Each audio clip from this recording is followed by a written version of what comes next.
In metaphysics, my philosophy, objectivism, holds that there is only one reality, not two, nor four, nor 10.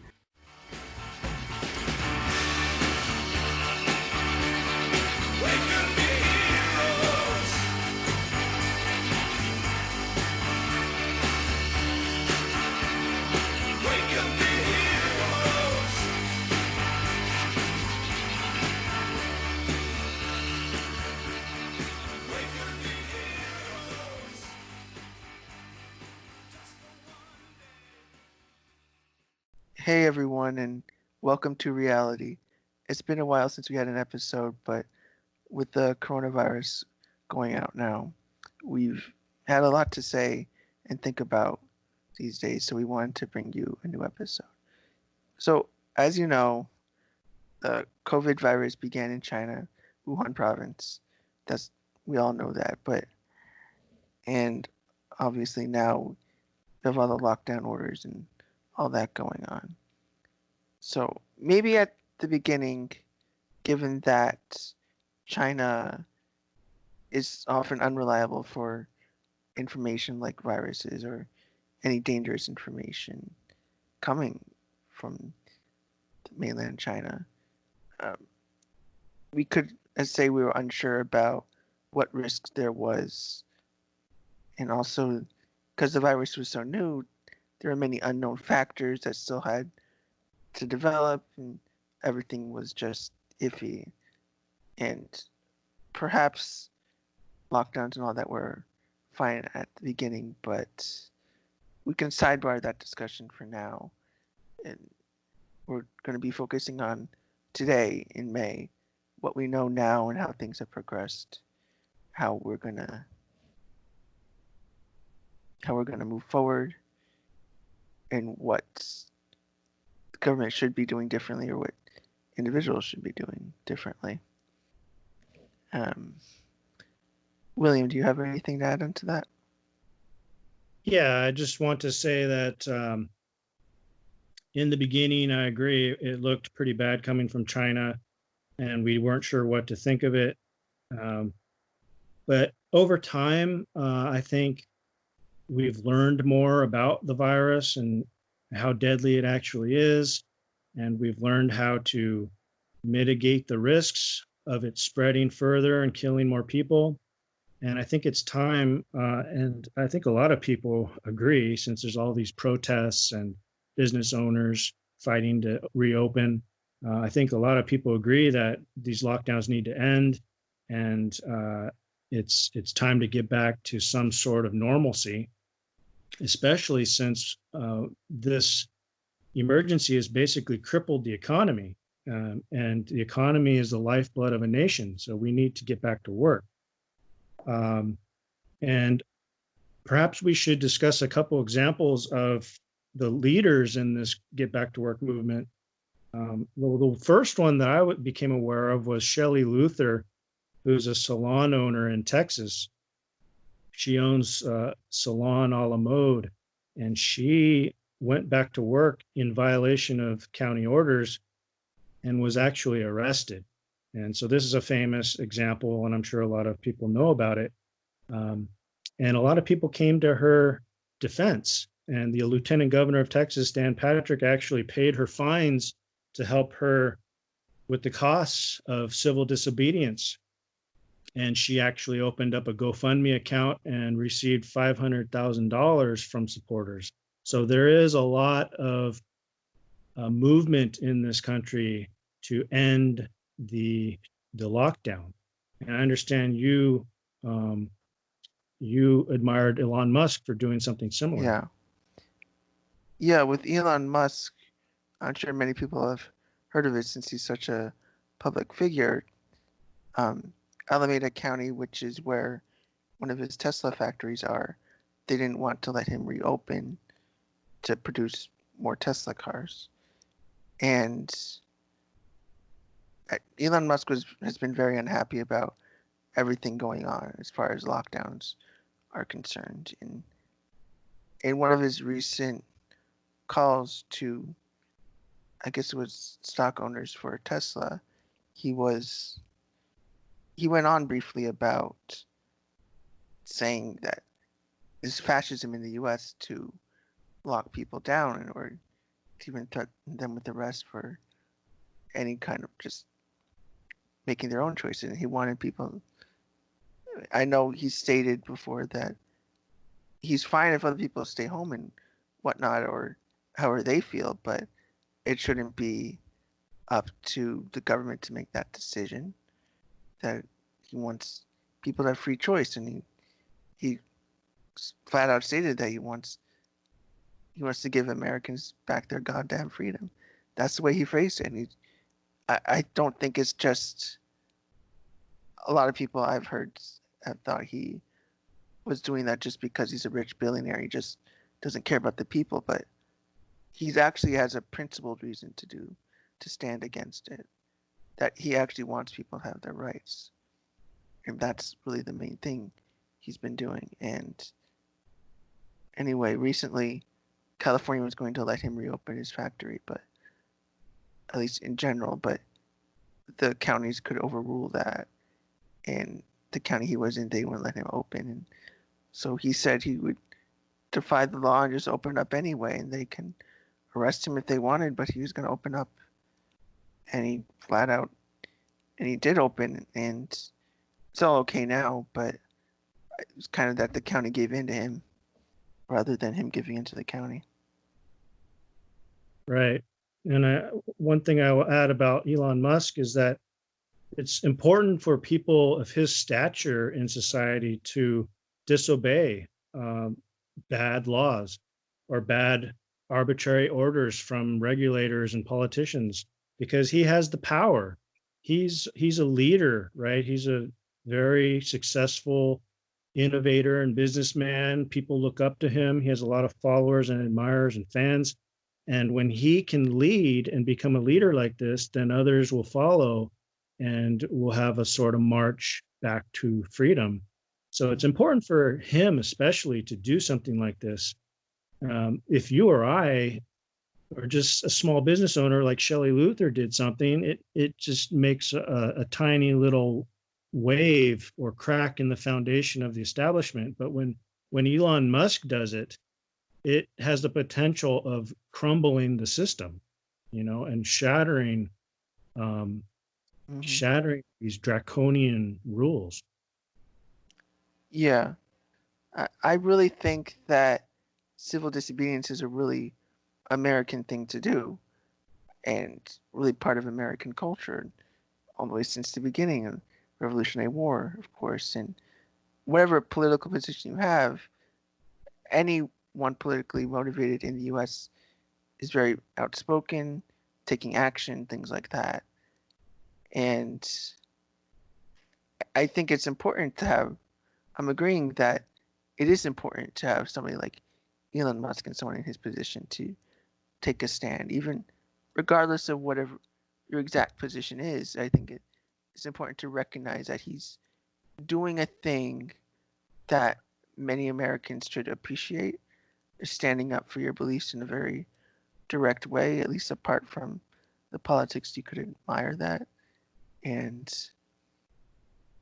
like, he's not just acting on any momentary interest, that he's operating on fundamental concerns. And that's really the key thing, I think. And that's something to look at and even observe in our own culture, that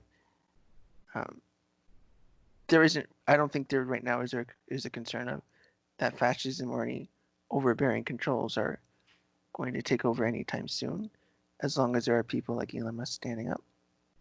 I think that's an important thing to remember and not worry that things are only going to get worse. Right.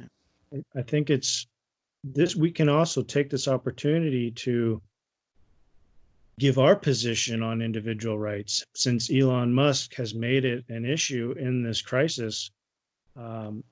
Now, we might not agree with his view of rights. Maybe he thinks rights come from society and they're more like privileges. But it doesn't really matter, because he's introduced the concept into the debate And so we can now give our position on it and use this opportunity to defend an objective view of rights.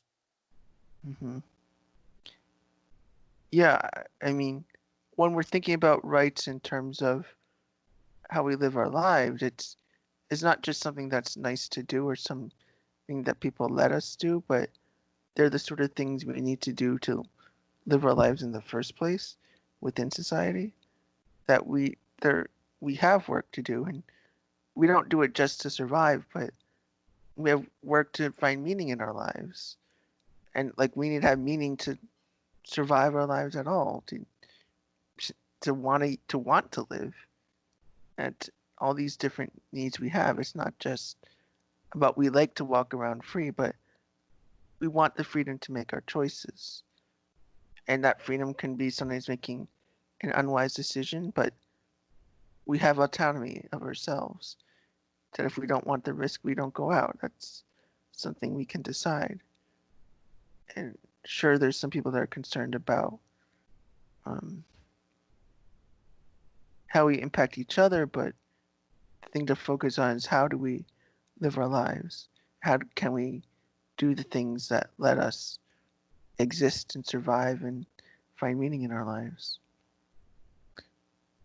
I Do you have think anything to add? I think that one aspect of this that we can highlight is that an objective right is a right for the individual according to what the individual needs to survive and live and be happy. And so it's a very personal issue. And this means that each individual has to take responsibility for exercising his own rights and defending them, which is what Elon Musk and Shelley Luther and other businessmen and other just people who are protesting on the streets are doing. They're going out and they're saying, this is what I need to do to live my life. I need to work. I need to sell services. I need to make money so that I can put food on the table for my kids and myself and my husband or wife. They need to look at their right as their personal right to do what they need to do. And so that's why we need to have this grassroots movement of people going out and doing what they need to do and being willing to confront the authorities who are trying to stop them from doing that. But we also, of course, need to recognize that we are in a pandemic, and we need to recognize objectively, realistically, scientifically, how deadly it is and what the risks are. And we need to try to communicate with others who are afraid of being contaminated or infected, and then work with them to make this society work, right? So I think it's important if generally the population is scared, then maybe we go out and we agree to wear a mask, or we agree to keep a certain distance from people, and we don't invade their space and make them feel like we don't care about their life. Yeah, I think that's important to mention. It's not that we don't care about the lives of others and we want to do whatever the hell we want. It's that we need this ability to make our decisions, to create a society, to live in a wealthy society that grows and produces things and creates a life that we enjoy having. It those things come out of the freedom to make choices and decisions with your own mind and your own body. And that's really what that's about. And that fundamentally, that's the best way to deal with difficult situations. That when we emphasize rights, we can focus on the individual things we know and how we can live our best lives creatively, even. I've seen many people creative in coronavirus, and not because they were forced to or had to or the government told them to. It's just because they were concerned about their lives and their loved ones, and they're careful and they're appreciative of the people, and that can work fine. We don't need to have this expectation that the government is necessary to tell us how to be safe. I mean, they know as much as anyone else, but your neighbor is not going to force you to act a certain way. And many people listen to doctors anyway. People like listening to Dr. Fauci, and they appreciate his advice and they follow it.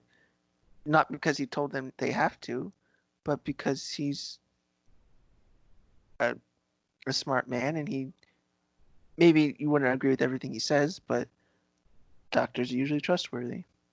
And that's how people feel, and that's the sort of thinking we should focus on, I think.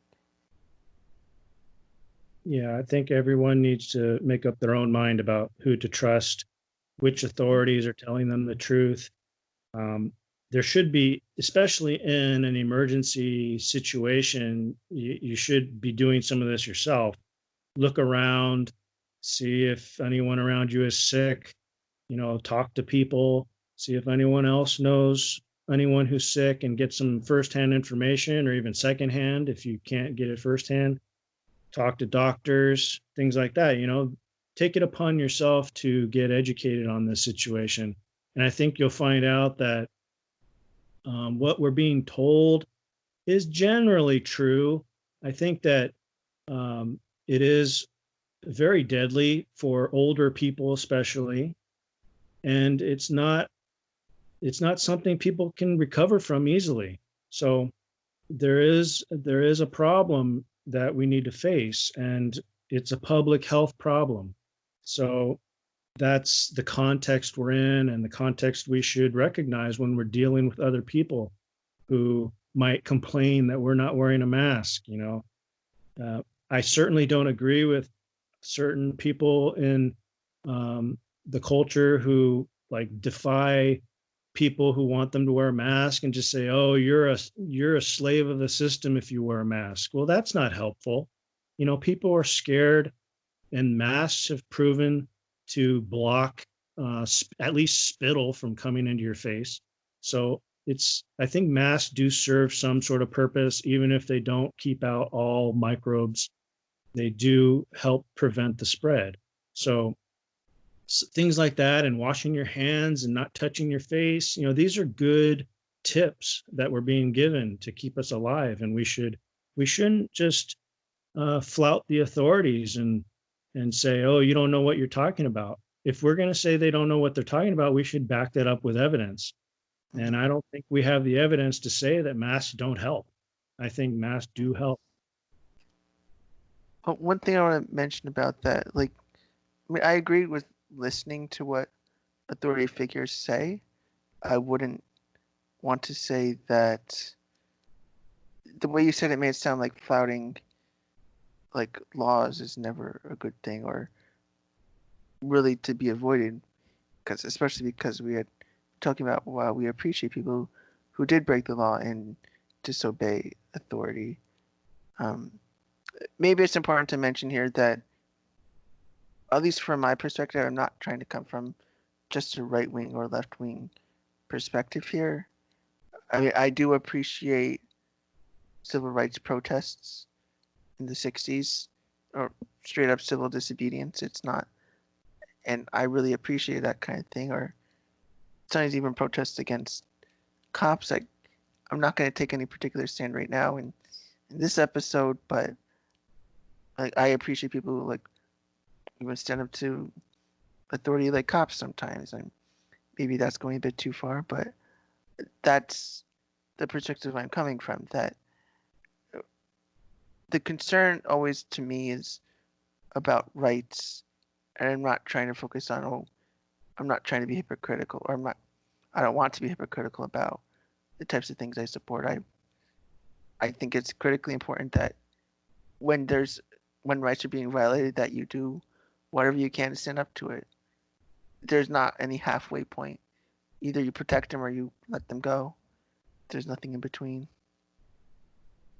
I don't think it's something you can ever give into. Your rights being violated, no matter what. Depends on how much you value your life. That's true. If you if standing up to authorities means they're gonna kill you, then True. what's the point? If I mean, you might be at the point, and I'm not saying I agree with everyone who flouts authority, or I disagree with everyone who flouts authority. I'm just saying about the masks. I think the Right. masks are probably a good idea in general. And I Right. know there are a lot of people out there who are saying no, they're useless. So that's another question, right? But regarding civil disobedience, I think it's good to disobey when you think it'll serve a good purpose for yourself, and sometimes it doesn't, right? Sometimes it's going to end up with you being tortured to death. And maybe you don't want to end your life for that cause. And maybe you would be more effective living and fighting in a lesser confrontational capacity. Sometimes you can get more done if you live in the system and kind of undermine it from within the system. Hmm. And so you can do that and be less of a nuisance on the system to the point where they're not going to kill you, and still get something done, because we're not going to win this fight overnight. We've been in a decades long struggle with all kinds of bad political systems here. So this is a long-term fight, and we should treat it as a long-term fight in the political area, where we're fighting for capitalism and freedom and rights, and recognize that we're not going to get it done overnight. And maybe we should value our life and not just throw it away for not very little in the short term. Hmm. I would emphasize here that I think in this context, like with Elon Musk, I think his type of civil disobedience is exactly the right thing somebody should do. I mean, it's not like he's gonna die for doing if the government got a hold of him. It's not like in China this might be another story. I imagine if he were a Chinese businessman, I can imagine he'd be kidnapped one day and nobody knows where he was, and then he ends up dead 6 months later. I mean, And that's the sort of context we should be thinking about.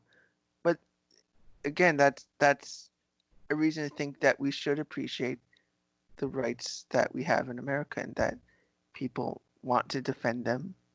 People like defending them, and it's almost universal across the political spectrum in the US that what I've observed is that people want to fight for what they believe in the US, and that's something I think very lively and important about the US.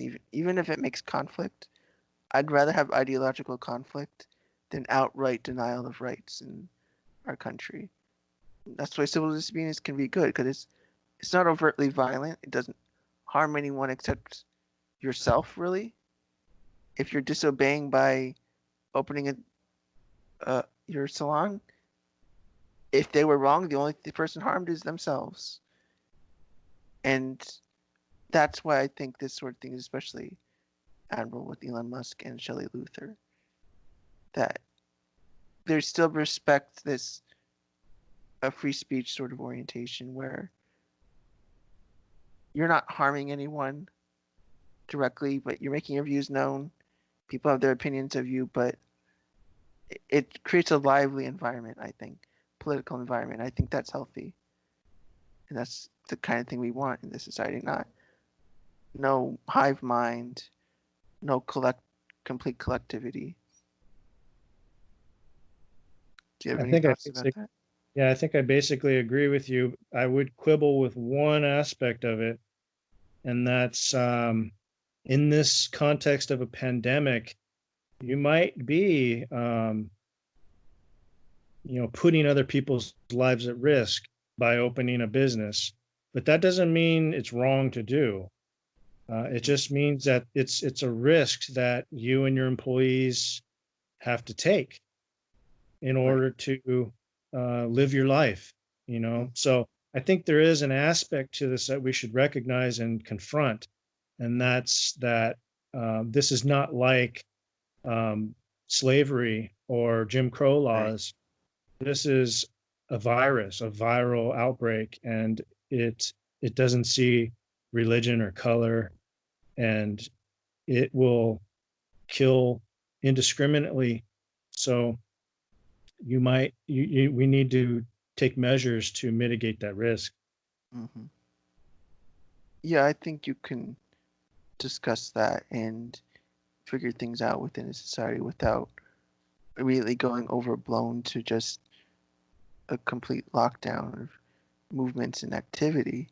I mean, there are ways to deal with it, even ways that I wouldn't agree with, but that aren't such an egregious violation of your life, and other people's lives, things like that. I think this is a good time to segue into the topic of what we think should happen and how life should go back to some sort of normalcy.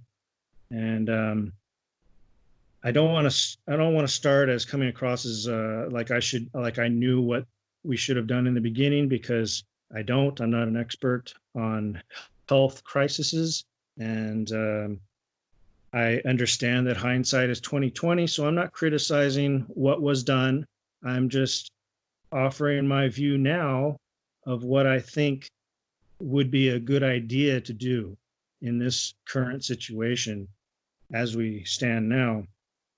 I think that since we've managed to slow the spread of the virus and we've managed to come up with procedures for staying safer and mitigating the risks of being infected, I think we should just let people go back to work. We should allow businesses to open, maybe even allow concerts to happen again. Rock bands can go play at some arena.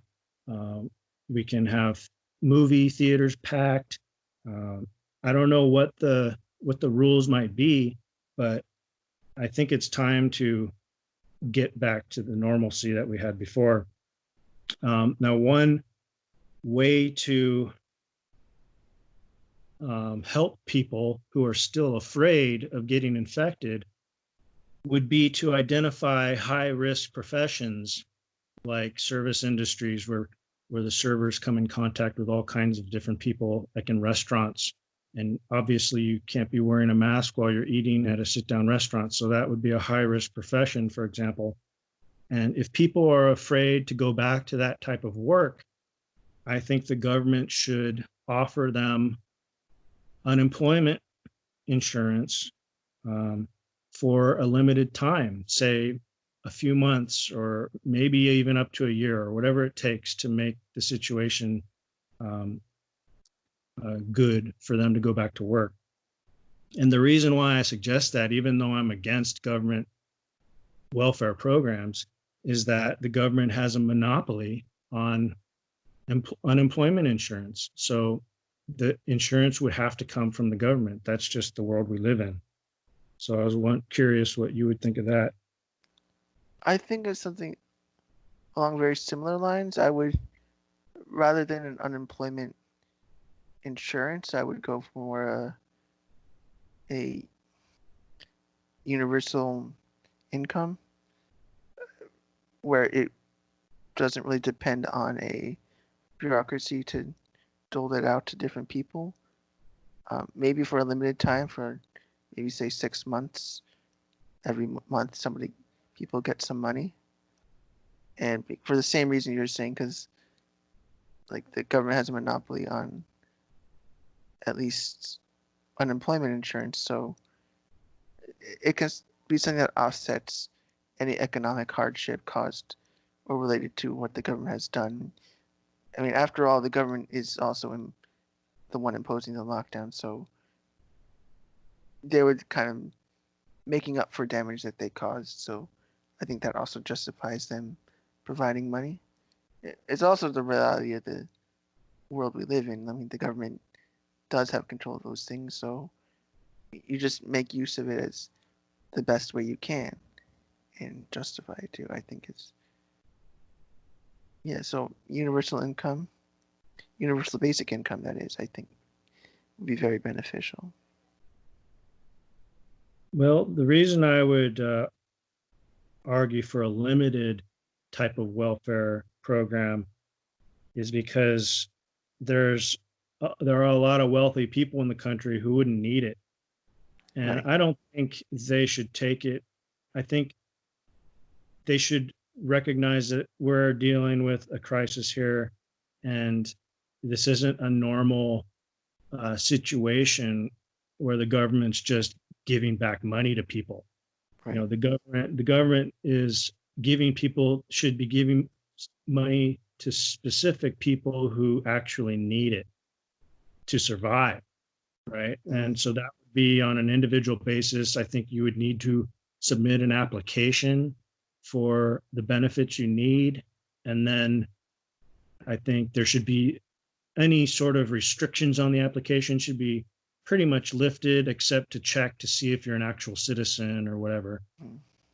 And then the government basically gives you what you need to survive. And maybe there's some checks, they send people around to check on you to make sure you actually live there and you're actually, destitute.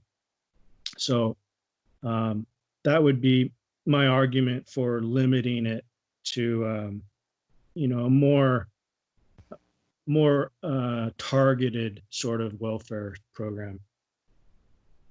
My only, really my main counter argument against that is that it requires a decent sized bureaucracy to handle that.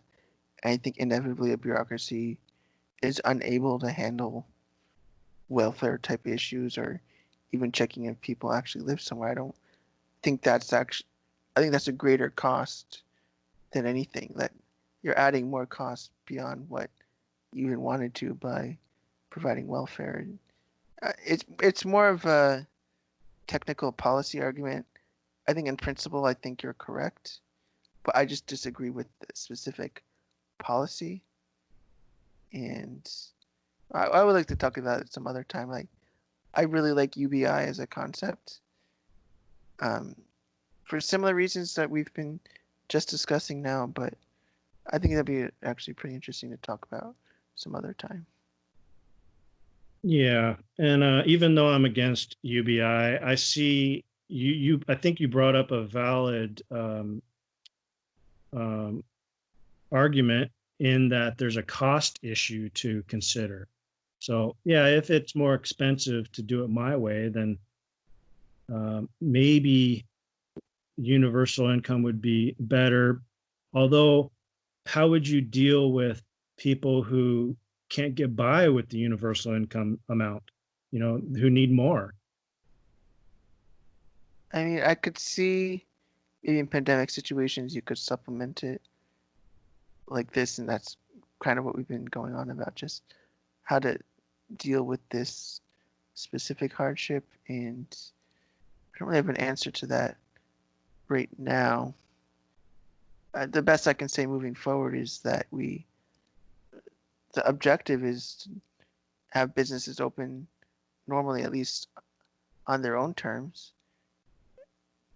Maybe it'll be a lot longer, we'll be using masks and all that, but I think people have gotten in the habit enough of understanding how to take care of themselves, what's safe, what's not safe, that whatever argument you may have had before, people wouldn't know what they're doing. I think people really know what they're doing now.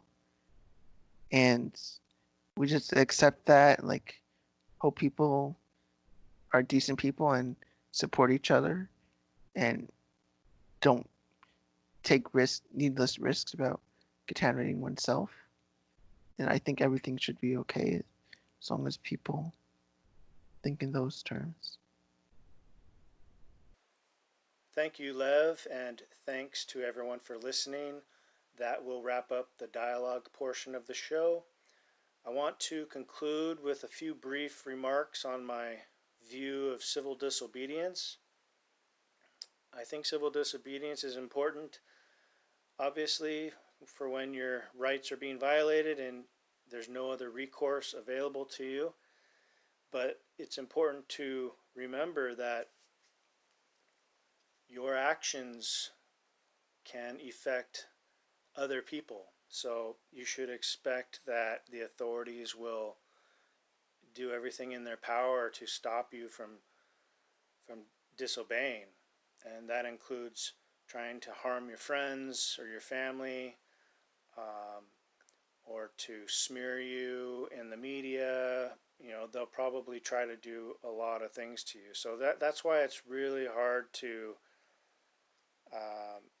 for people to stand up and fight for their rights, because oftentimes the consequences are terrible, and it's better for your life, for your own individual life, to find the other side of the line where you're going to be able to continue as a productive member of society, even if it's in a lesser capacity.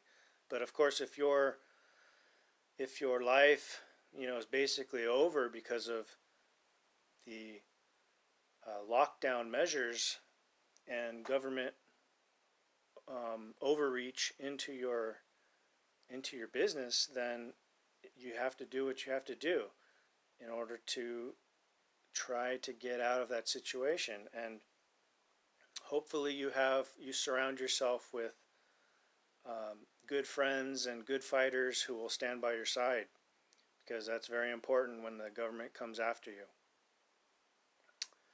And I think that's all I have to say. Again, thank you for listening, and I hope you'll tune in next time. Thank you for watching this episode of Welcome to Reality. Please join us next time for another discussion where we apply philosophical ideas to moral and political action. To support the show, please share our content and consider becoming a sponsor. You'll find a link to our Patreon page in the description of this video.